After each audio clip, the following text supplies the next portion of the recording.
अस्सलाम वालेकुम। मेरा नाम है दानिश मकसूद और आप देख रहे हैं मेरा YouTube channel Dawn news editorials. आज है 30 अक्टूबर 2020 और आज मैं काफ़ी ज़्यादा इंपॉर्टेंट एडिटोरियल आपसे करा रहा हूँ जो डॉन में आज पब्लिश हुआ है और वो है यूएस इंडिया एग्रीमेंट। अच्छा, अब ये किस लिहाज से इंपॉर्टेंट है कि देखें, कोई भी एग्रीमेंट हो ना, उसमें बेशक पाकिस्तान शामिल ना हो, लेकिन अगर कोई हमारे ऐसे ममालिक शामिल हो जैसे इंडिया हो गया या दूसरे हमारे हमसाया ममालिक हो, तो उनके दरमियान कोई एग्रीमेंट हो हमारे लिए इतना अहम इसलिए बन जाता है क्योंकि उसके डायरेक्ट असरात जो होते हैं ना वो पाकिस्तान पे होते हैं। और इस सिलसिले में फिर जो हमारी जो फ़ॉरेन ऑफिस है उसका किरदार जो है वो बहुत ज़्यादा अहम हो जाता है कि वो किस तरीके से डील करते हैं ये सारी चीज़ों को। क्योंकि अच्छा, बेसिकली इसमें क्या चीज़ डिस्कस हुई है, इसमें यूएस इंडिया एक एग्रीमेंट है, ठीक है, और वो क्या है, basic exchange and cooperation agreement. अब ये किस आप देखें, इसको आमतौर पर इसको बेका कहा जाता है, BECA, तो उससे ये इस चीज़ का मुखाफ़फ़ है। तो ये काफ़ी इंपॉर्टेंट चीज़ है क्योंकि ये नए एग्रीमेंट्स हो रहे होते हैं तो वो उनको आप ज़्यादा जो है वो ज़हन नशीन किया करें। तो अच्छा, अब ये बेका है, अब इससे होगा क्या? बेसिकली जो है ना, यूएस और इंडिया के दरमियान जो एग्रीमेंट जो हुआ है वो इस वजह से हुआ है कि क्योंकि चाइना जो है उसको उसका असर रसूख कम करने के लिए ना, ये अमेरिका वाले क्या कर रहे हैं, इंडिया को ज़्यादा उसको फैसिलिटेट करने की कोशिश कर रहे हैं। अब पाकिस्तान को इससे किस तरह डायरेक्ट असर ये पड़ रहा है कि इसको ना क्लासिफाइड इन्फॉर्मेशन तक रसाई दे रहे हैं। अगर हम आगे अब इसको डिटेल में पढ़ेंगे क्या क्या चीज़ें इनको दे रहे हैं इस मुआहदे के तहत, और क्योंकि ज़ाहिर है जब इनकी पोजीशन इतनी मजबूत हो जाएगी इंडिया की तो ये ख़ित्ते के लिए है वो बेहतर नहीं रहेगा, और फिर ज़ाहिर है पाकिस्तान को जो है वो मुश्किलात का सामना करना पड़ेगा। और इसके अलावा ये दूसरी बात ये कर रहे हैं कि इस तरह जो अमेरिका कर रहा है इससे अब होगा क्या कि पाकिस्तान के लिए मुश्किल हो जाएगी कि हम किस तरह करें, कि देखें, चाइना को भी हम साथ नहीं छोड़ सकते, अमेरिका को भी हम डायरेक्ट जो है वो जवाब नहीं दे सकते। तो अब किस तरीके से जाना है? अब अगर जो हमारे पास है अमेरिका वो इंडिया को इतना ज़्यादा सपोर्ट करेगा तो फिर पाकिस्तान के लिए भी उतना ही मुश्किल हो जाएगा अमेरिका को सपोर्ट करना जिससे पहले करते हैं, क्योंकि आप नाराज़ ना चाइना को कर सकते हो ना अमेरिका को कर सकते हो। ये हम डिटेल में एडिटोरियल पढ़ेंगे तो आपको होगा। तो बेसिकली इन्होंने ये चीज़ें डिस्कस की हुई हैं कि किस तरीके से पाकिस्तान अपनी जो है वो फॉरेन पॉलिसी को आगे लेके चलेगा, ठीक है। बाकी ये हाईलाइट्स किए हुए हैं, इसके मीनिंग्स में हम देखेंगे बाद में, ठीक है। अच्छा, इसको स्टार्ट करते हैं। The United States and India have signed a basic exchange and cooperation agreement which is expected to boost their bilateral defense and military ties at a time when India is facing a tense standoff with China in Ladakh. अच्छा, अब जो beginners हैं उनके लिए main issue यहाँ क्या आता है कि देखें, ये 4 लाइनों पे मुश्तमिल जो है ना, ये एक सेंटेंस बना है। क्योंकि जब भी सेंटेंस आप देखें जहाँ पे फुल स्टॉप आ रहा है इसका मतलब जी सेंटेंस ख़त्म हो गया। तो अब यहाँ पे प्रॉब्लम आती है बिगिनर्स को कि हम तो मतलब छोटे छोटे सेंटेंस आ रहे होते हैं हमारे पास, ठीक है, 6 लफ्ज़ों के, 5 लफ्ज़ों के। तो प्रॉब्लम वहाँ पर आती है जब ये इतना बड़ा सेंटेंस आ गया। इसको थोड़ा ब्रेक करके आपको पढ़ाता हूँ। उन्होंने कहा United States and India have signed, ठीक है। अब पहला ये हमारा ये स्टार्ट हुआ है क्लॉज, इसका क्या है subject, United States and India, ठीक है। और उसकी क्या है वर्ब हमारे पास क्या लगी हुई है प्रेजेंट परफेक्ट में, हैव साइंड, कि यूनाइटेड स्टेट्स और इंडिया ने क्या है साइन कर लिया है। क्या चीज़ साइन की है? Basic exchange and cooperation agreement, जिसे बेका भी कहा जाता है। इन्होंने ये एग्रीमेंट इन दोनों ममालिक ने साइन कर लिया है। उससे क्या होगा, विच इज़ एक्सपेक्टेड, ठीक है। फिर अच्छा, अब ये हमारे पास इस सेंटेंस में एक क्लॉज था, उसका सब्जेक्ट आया, और फिर ये हैव साइंड, इसका वर्ब आया। उसके बाद हमारे पास जो सेकंड हमारे पास जो क्लॉज आ रहा है ना, उसमें सब्जेक्ट क्या है, विच है, और उसके बाद उसकी वर्ब क्या है, इज़ एक्सपेक्टेड, ठीक है। उससे ये उम्मीद की जा सकती है, ये जो एग्रीमेंट हुआ है क्या उम्मीद की जा सकती है, to boost their bilateral defence, कि इससे इनका जो दो तरफा जो है वो डिफेंस, उससे क्या मिलेगा, बूस्ट मिलेगा, बढ़ावा मिलेगा, और क्या मिलेगा, मिलिट्री टाइज, और उनके जो फ़ौजी ताल्लुकात हैं, ठीक है, वो भी बेहतर होंगे। किस टाइम? एट अ टाइम, उस टाइम पे व्हेन इंडिया इज़ फेसिंग। अब ये देखें, एक ही सेंटेंस में हमारे पास तीसरा क्लॉज आया। इस सेंटेंस खत्म होगा, मैं दोबारा आपसे रिपीट करूँगा। उन्होंने उस टाइम पे आया है जब इंडिया जो है वो सामना कर रहा है अ टेंस स्टैंड ऑफ। अच्छा, अब स्टैंड ऑफ क्या होता है हमारे पास? स्टैंड ऑफ हमारे पास होता है कि बिल्कुल जो है ना, दोनों साइड जो है ना वो एक जगह आके जहाँ पे फंस जाएं। जिस तरह ये आप देखें, standoff happens when two peoples और group can not move forward और proceed because of a disagreement. कोई आपका डिसएग्रीमेंट हो, ठीक है, और बिल्कुल आप जो है ना बिल्कुल एक दूसरे के सामने आ जाओ और बिल्कुल आप मतलब बिल्कुल जो है ना स्टेलमेट भी हम इसको कहते हैं, ठीक है। और इम्पास भी इसका हमारे पास जो है वो सिनोनिम होता है, सिमिलर मीनिंग, ठीक है। तो उनका ये स्टैंड ऑफ का जो है ना वो सामना था इसको इंडिया को, ठीक है, किसके साथ, चाइना के साथ। कहाँ पे, लद्दाख में। अच्छा अब ये देखें हमारे पास यहाँ पे एक सेंटेंस था, द यूनाइटेड स्टेट्स से स्टार्ट हुआ, लद्दाख पे ख़त्म हुआ, और इसके अंदर 3 क्लॉजेस थे। The United States and India, पहले क्लॉज की सब्जेक्ट, हैव साइंड इसका वर्ब। फिर हमारे पास यहाँ पे एग्रीमेंट तक आया, उसके बाद हमारे पास दूसरा क्लॉज आया विच, जिसका सब्जेक्ट था, इज़ एक्सपेक्टेड जिसकी वर्ब थी। उसके बाद हमारे पास तीसरा क्लॉज जो आया है वो वैन आया है, और फिर उसकी जो नहीं ये हमारा सब्जेक्ट था वो इंडिया आया है, और इसकी जो वर्ब थी वो इज़ फेसिंग आया है। तो यहाँ से आप देख सकते हैं एक सेंटेंस था और इसके अंदर 3 क्लॉजेज थी। क्लॉजेज यही होती हैं कि उसका अपना सब्जेक्ट और वर्ब होती है, और क्लॉज ऑफ फ्रेज़ में यही फ़र्क होता है कि वहाँ पे हमारे पास जो है वो एक मजमुआ होता है फ्रेज़ वर्ड्स का, लेकिन जो हमारे पास क्लॉज है उसके अंदर सब्जेक्ट और वर्ब उसका अपना अलहदा होता है, ठीक है। अच्छा इसको हम दोबारा देख लेते हैं। अच्छा अब इसमें होगा क्या बैका से, क्यों इतने ज़्यादा प्रॉब्लम्स हैं कि पाकिस्तान के लिए प्रॉब्लम्स होगी। उन्होंने कहा बैका will give India access, access होता है रिसाई। उन्होंने कहा ये एग्रीमेंट हुआ है, ये दे देगा, ठीक है। विल के बाद यहाँ पे वर्ब की फर्स्ट फॉर्म यूज़ हुई है। विल हमारे पास मॉडल ऑक्सिलरी वर्ब है, और गिव इसके बाद हमेशा वर्ब की फर्स्ट फॉर्म यूज़ होती है, यहाँ पे गिव फर्स्ट फॉर्म यूज़ हुई है। ये दे देगा इंडिया को एक्सेस रिसाई, किस चीज़ की जानिब से, टू क्लासिफाइड जियोस्पेशियल डाटा, ठीक है। तो ये क्लासिफाइड होता है ना, बड़ा सीक्रेट, बड़ा अहम, ठीक है, वो जियोस्पेशियल डाटा दे देगा। जियोस्पेशियल डाटा हमारे पास ये होता है कि ऐसा डेटा होता है जो वो आपको ना लोकेशन एग्जैक्ट बताता है। जिस तरह ये हम GPS मैप वगैरह भी देखते हैं ना, तो एग्जैक्ट लोकेशन के साथ आपको चीज़ बताता है। तो और ये बड़ी अहम इन्होंने कहा इन्फॉर्मेशन तक जो है ना वो रसाई दे देगा इंडिया को, और इससे पाकिस्तान को क्यों इतना इशू होगा ये आगे आप देखेंगे। ये कह रहा है कि ये दे देगा as well as critical information that has military application, और जो है इसको फ़ौज जो है ना वो उसको इस्तेमाल कर सकती है। अब जाहिर है अब अगर उनकी फ़ौज के पास, इंडिया के पास इतना ज़्यादा अहम डाटा आ जाएगा तो जाहिर है वो पाकिस्तान के ख़िलाफ़ यूज़ करेंगे। तो फिर हम ये नहीं कह सकते कि भाई ये तो देखें US और इंडिया के दरमियान मुआहदा हुआ है तो हमारा इसमें क्या काम है। तो हमारा इसमें जो किरदार है वो बढ़ जाता है कि हमारी क्या फॉरेन पॉलिसी किस तरह होगी, कि हमने किस तरह अमेरिका को ये बावर कराना है कि भाई अगर आप खत्ते में इंडिया को इतना स्ट्रॉन्ग कर दोगे तो फिर हमारे लिए बहुत इशू हो जाएगा। ठीक है, आपने चाइना को नीचा दिखाना है, लेकिन आप अपने मसले हल कराने के लिए ना इस खत्ते में इंडिया को ना आप इतना ज़्यादा एम्पावर कर दो। The regional tour by the senior US officials, उनका ये टूर जो किया गया था, ये गए थे ये पोम्पियो वहाँ पे US officials which has included visits to Sri Lanka and Maldives.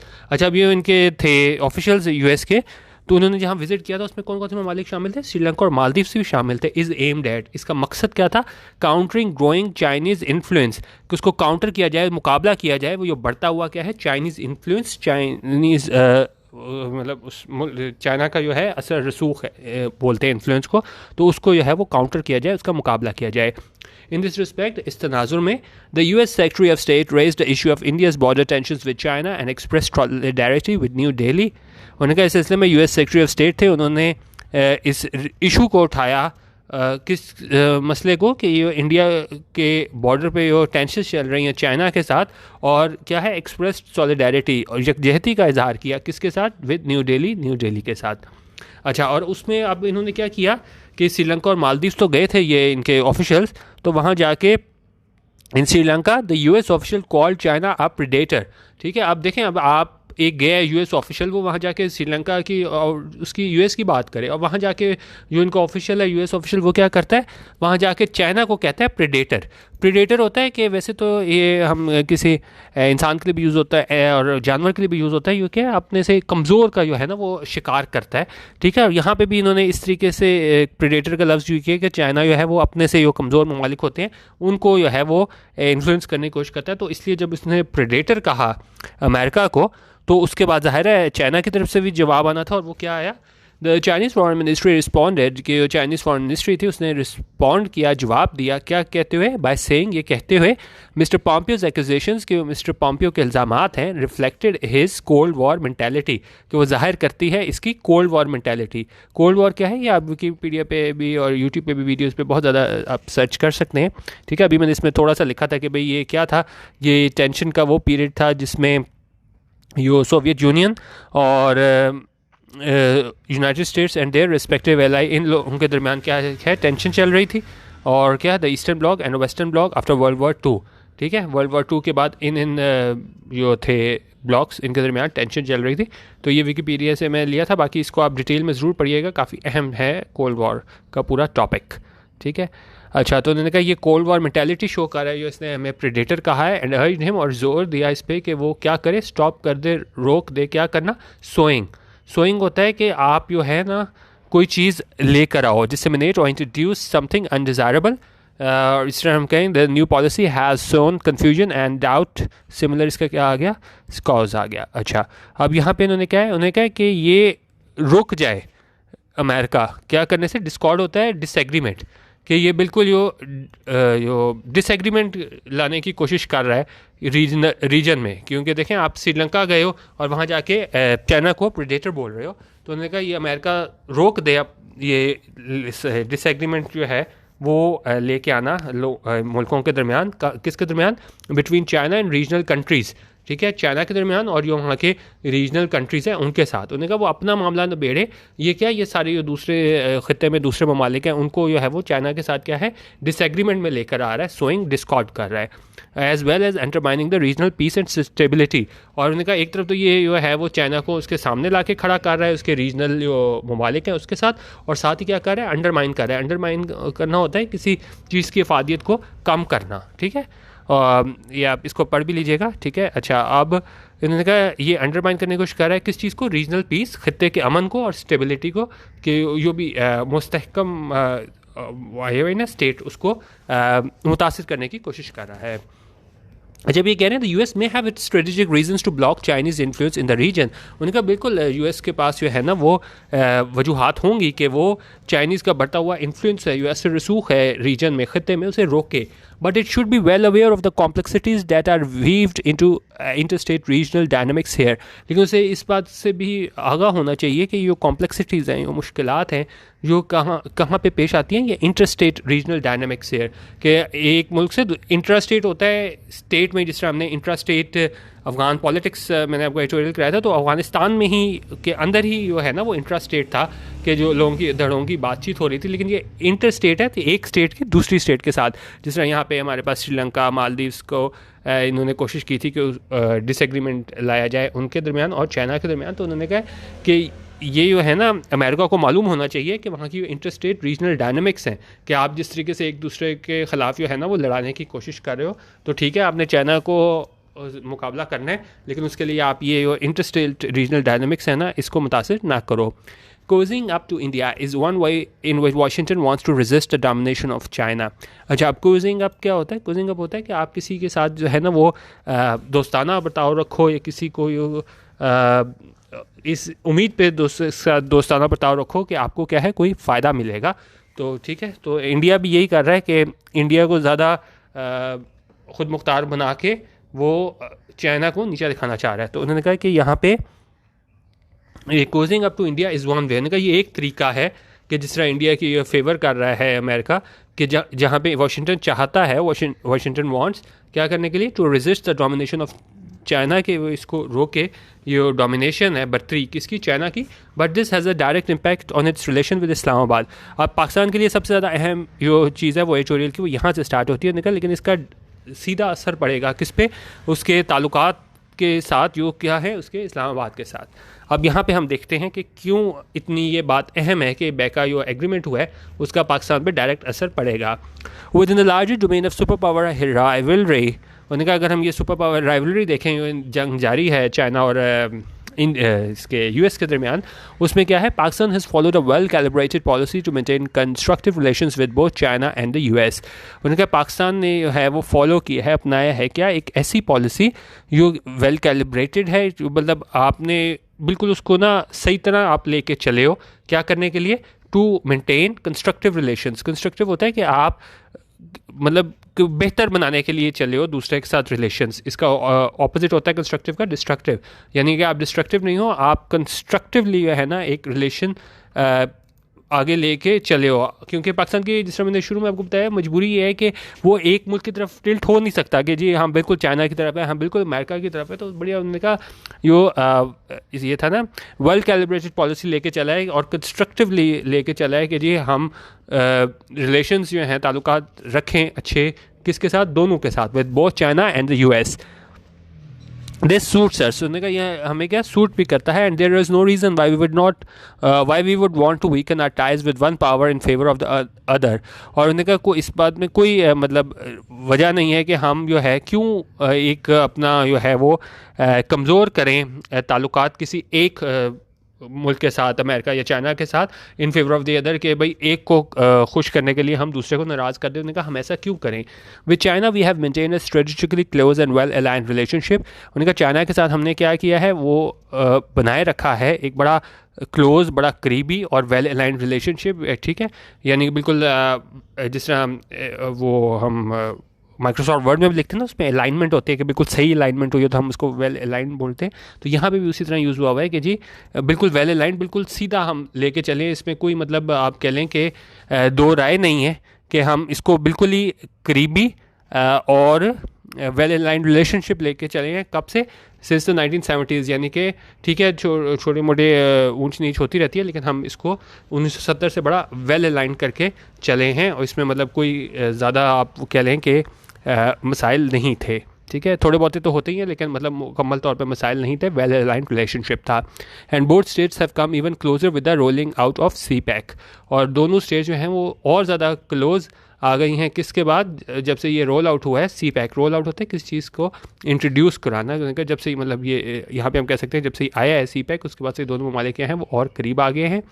और क्या है, with the US we continue to have a strong relationship. और US के साथ पहले हमने चाइना के साथ बात कर लिया कि 1970 से उनके बड़े साथ हमारे बड़े वेल अलाइंड रिलेशनशिप आ रहे हैं। और उन्होंने कहा US के साथ जो है ना वो we continue to have a strong relationship, कि उनके साथ भी है ना हमारा स्ट्रॉन्ग रिलेशनशिप है। यो क्या कर रहा है, which is currently paying dividends, यो अभी फ़ायदे दे रहा है इन मैनी एरियाज़, काफ़ी एरियाज़ में, इंक्लूडिंग अफ़गानिस्तान। और इसमें वो भी शामिल है अफ़गानिस्तान, क्योंकि यो अफ़गानिस्तान में पीस वगैरह की बात होती है, इंट्रा अफ़गान डायलॉग होते हैं, तो उसमें अमेरिका की कोशिश होती है कि पाकिस्तान को इन्वॉल्व किया जाए ताकि इंट्रा अफ़गान बातचीत हो और वहाँ पे अमन आए और अमेरिकन जो फ़ौजी हैं वो वहाँ से निकल सकें। जब कह रहे हैं it is a delicate balance that we have maintained, उन्होंने कहा बड़ा आप कह लें डेलिकेटली पाकिस्तान ने बड़ा इसको बैलेंस करके चला है कि दोनों ममालिक को एक तरफ टिल्ट ना कर जाए, दोनों को साथ लेके चला है। अब मसला ये है ना कि अब अमेरिका और चाइना के वो हैं ताल्लुकात बहुत ज़्यादा ख़राब हो चुके हैं, ठीक है। तो पहले तो पाकिस्तान जो है वो कर लेता था, एक मिनट, जब कह रहे हैं it is a delicate balance that we have maintained but it can be adversely impacted if the US starts to enhance India's military capabilities that can constitute a clear and present danger to Pakistan। उनका अभी हम बड़ा balance करके लेके चले हैं China और US के रिलेशंस को, दोनों को साथ साथ जो हमने मेंटेन किया है, that we have maintain, but it can be adversely impacted, लेकिन ये एक बुरी तरह मुतासिर हो सकता है अगर if the US starts to enhance India's military capabilities, कि अगर जो US है वो शुरू कर दे इंडिया की जो ये है इंडिया की मिलिट्री कैपेबिलिटीज़ उनको बढ़ाना, that can constitute a clear and present danger, यो एक बना देगा एक यकीनी ख़तरा किसके लिए, पाकिस्तान के लिए। अच्छा, अब ये कह रहे हैं हमारे पास यहाँ पे Washington knows well how India attempted a failed bombing inside Pakistan in early 2019 and nearly brought the two countries to war। उनका Washington जानता है अच्छी तरह, knows ये क्या है प्रेजेंट डेफिनेट, कि इंडिया Washington जानता है कि किस तरह इंडिया ने क्या कोशिश की थी एक ऐसी बॉम्बिंग की जो क्या नाकाम हो गई थी, कहाँ पे, इनसाइड पाकिस्तान में। और ये कब की थी, इन अर्ली 2019 की शुरू में की थी ये फेल्ड बॉम्बिंग की कोशिश and nearly brought the two countries to war, और वो तकरीबन इस वाक़े की वजह से दोनों ममालिक जो है ना वो जंग के दहाने पर आ गए थे। It was Pakistan strategic restraint, उनका ये पाकिस्तान का जो था वो रिस्ट्रेंट था, ठीक है, स्ट्रेटजिक रिस्ट्रेंट था। ये इन्होंने बुर्दबारी का मुजाहरा किया था, रोका था, अपने आप को रिस्ट्रेन किया था डिस्पाइट थ्रॉटिंग इंडियन एग्रेशन के। इसके बावजूद जो इन्होंने क्या किया था, थ्रॉटिंग किया था। थ्रॉटिंग होता है प्रिवेंट करना, ठीक है। तो उस पर उन्होंने कहा है कि जी इसके बावजूद के जो है वो पाकिस्तान ने प्रिवेंट किया था, रोका था इसके इंडिया के एग्रेशन को, लेकिन फिर भी जो है वो पाकिस्तान ने रिस्ट्रेंट का मुजाहरा करते हुए इसको क्या किया था, आर्म विच अवॉइडेड एन आर्म कॉन्फ्लिक्ट के पाकिस्तान ने रिस्ट्रेंट का मुजाहरा किया था। तो इस वजह से इसको अवॉइड किया गया था, किस चीज़ को, आर्म्ड कॉन्फ्लिक्ट को, कि ये जंग जो है वो ना हो। हाउएवर ताहम the Narendra Modi government's threatening statements against Pakistan continue to keep the region under the threat of violence।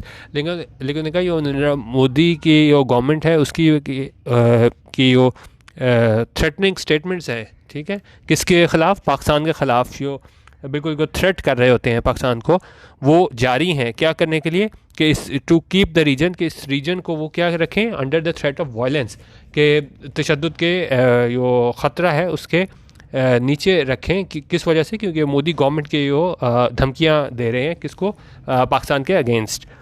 उनका US should weigh these factors, weigh होता है किसी चीज़ को कंसिडर करना, असेस द नेचर और importance of especially with a view to a decision और action. कोई भी काम करना उससे पहले आप वे करो ना, तो इसका मतलब होता है कि आप उसको अच्छी तरह सोच रहे हो। तो उन्होंने कहा US को भी पहले सोचना चाहिए इन सारे फैक्टर्स के बारे में, वेल एंड इंश्योर, और फिर यकीनी बनाना चाहिए its actions contribute to promoting peace, कि उसके जो एक्शंस हैं वो वजह बने क्या होने के, पीस को, अमन को आगे बढ़ावा देने में, instead of feeding into India's belligerence, और ना कि क्या हो, फीडिंग इनटू होता है कि आप किसी के feed into something to have an influence on the development of something, यानी कि आप वजह ना बनो, क्या, किस चीज़ की, इंडियाज़ बेलिजरेंस। ये बेलिजरेंस होता है वॉर लाइक बिहेवियर। तो उन्होंने कहा आप ऐसी कोशिश करें अमेरिका कि वो जो अमन है उसको प्रमोट करे, उसको तरवीज दे, ना कि वो आलाकार बने इंडिया के वॉर लाइक बिहेवियर को प्रमोट करने का, ठीक है, आगे ले जाने का। This is a complex region, उनका ये बड़ा आप कह लें कि पेचीदा रीजन है ये सारे। जिस तरीके से अगर हम इसकी जोग्राफिकल लोकेशन भी देखें, और जिस तरीके से एक दूसरे के साथ हमारे ताल्लुकात हैं ममालिक के आपस में, हमसाया ममालिक के, and Washington should deal with it as such, और उनका वाशिंगटन को भी ऐसे ही डील करना चाहिए, ये देखते हुए कि जो रीजन में काफ़ी हमारा क्या है, मतलब पेचीदा ताल्लुकात हैं एक दूसरे के साथ। क्योंकि अब अगर US है वो उसको चाइना को नीचे दिखाने के लिए इंडिया के साथ ताल्लुकात अच्छे कर रहा है, तो यकीनन इसका डायरेक्ट असर पाकिस्तान पे पड़ेगा। क्योंकि जब इंडिया की कैपेबिलिटीज़, दिफाई कैपेबिलिटीज़ ज़्यादा बढ़ेंगी, तो ख़तरा किसके लिए, पाकिस्तान के लिए आएगा। और ख़ासतौर पे ये बेका है उसके अंदर मैंने आपको बताया है कि उसके अंदर किस तरीके से ये इंडिया को मिल जाएगी। इसमें सबसे अहम बात जो है, access to classified geospatial data as well as critical information that has military application. तो ये सबसे बड़ा जो है ना वो पाकिस्तान के लिए ख़तरा हो सकता है। तो इस पूरे ट्यूटोरियल में ये चीज़ उन्हें बताई गई थी कि एग्रीमेंट जो हुआ है US इंडिया का, इसका डायरेक्ट असर है पाकिस्तान पे। और पाकिस्तान जो अब तक एक बड़े डेलिकेटली लेके चलता आ रहा है चाइना को भी और US को भी, लेकिन अगर US इतना ज़्यादा टिल्ट कर जाएगा इंडिया की तरफ, उसको नीचा दिखाने के लिए चाइना को, तो फिर बहुत मुश्किल हो जाएगा पाकिस्तान की फॉरेन पॉलिसी में भी, कि दोनों को जिस तरह अभी लेके चल रहा है दोनों ममालिक को साथ, चाइना को भी और US को भी, तो पाकिस्तान के लिए भी जो है ना वो फॉरेन पॉलिसी लेवल पे बहुत ज़्यादा मुश्किलात आ जाएंगी। ठीक है, ये था आज का एडिटोरियल। इसके अलावा आप यूट्यूब पे जॉन न्यूज़ एडिटोरियल्स को आप लाइक और सब्सक्राइब कर सकते हैं। वीडियो देखने का बहुत शुक्रिया। अल्लाह हाफिज़। पाकिस्तान जिंदाबाद।